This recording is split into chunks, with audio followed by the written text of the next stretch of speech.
मराठी, ते धडक ते धडक. नमस्कार, मी सुषमा जोशी आणि आपण पाहताय जिओ मराठी न्यूज जत. सांगली जिल्ह्यातील लोकांच्या घराघरात पोहोचलेल्या आणि लोकांच्या मनामनात घर निर्माण करणाऱ्या दे धडक आणि बेधडक जिओ मराठी न्यूज चॅनलमध्ये आपल्या सर्वांचे स्वागत आहे. जत मतदारसंघातील स्थानिक बातम्या पाहण्यासाठी जिओ मराठी जत या चॅनेलला आत्ताच सबस्क्राइब करा आणि बेल आयकॉनवरती देखील क्लिक करा.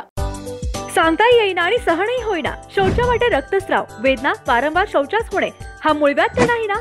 मिळवा कायमचा आराम, तोही एका दिवसात, वेदना रहित विना टाका. मूळव्याधीवर औषधोपचाराबरोबर लेझर व इंजेक्शनची खास सुविधा देणारे विट्यातील पहिलेच हॉस्पिटल डॉक्टर बंडगर यांचे मूळव्याध स्पेशालिटी हॉस्पिटल, अनुराज हॉस्पिटल शेजारी, एससी स्टँडच्या बाजूला, खानापूर रोड, विटा. जत तालुक्यातील बेळोंडगी गावात हृदय पिळवटून टाकणारी घटना समोर आली आहे.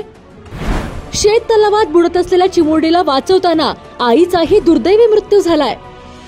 या दुर्घटनेत कावेरी संबर्गी आणि लक्ष्मी संबर्गी या मायालेकींचा मृत्यू झालाय. या दुर्घटनेनंतर संपूर्ण जत तालुक्यावर मोठी शोककळा पसरली आहे. जत तालुक्यातील बेळोंडगी येथे 2 वर्षांच्या चिमुरडीला वाचवण्यासाठी धावून गेलेल्या आईचाही बळी गेल्याची हृदयद्रावक घटना समोर आली आहे.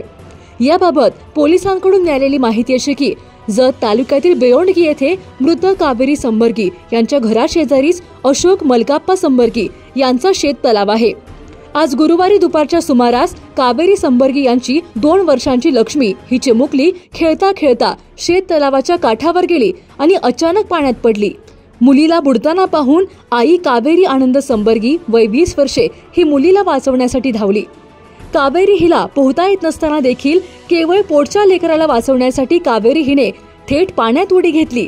मात्र पोहता येत नसल्याने कावेरी आणि तिची चिमुरडी मुलगी लक्ष्मी या दोघींचाही पाण्यात बुडून दुर्दैवी मृत्यू झाला. शेततळ्यात बुडून मायलेकींचा मृत्यू झाल्याची माहिती समोर येताच उपविभागीय पोलीस अधिकारी सचिन थोरबोले, उमदी पोलीस ठाण्याचे सहाय्यक पोलीस निरीक्षक संदीप कांबळे आणि पोलीस उपनिरीक्षक दिनेश दसाडे यांनी घटनास्थळी धाव घेतली. कावेरी आणि लक्ष्मी या दोन्ही मायालेकींचे मृतदेह बाहेर काढून शवविच्छेदन करण्यात आले आहे. या दुर्दैवी घटनेमुळे संपूर्ण जत तालुक्यात मोठी शोककळा पसरली आहे. जिओ मराठी, ते धडक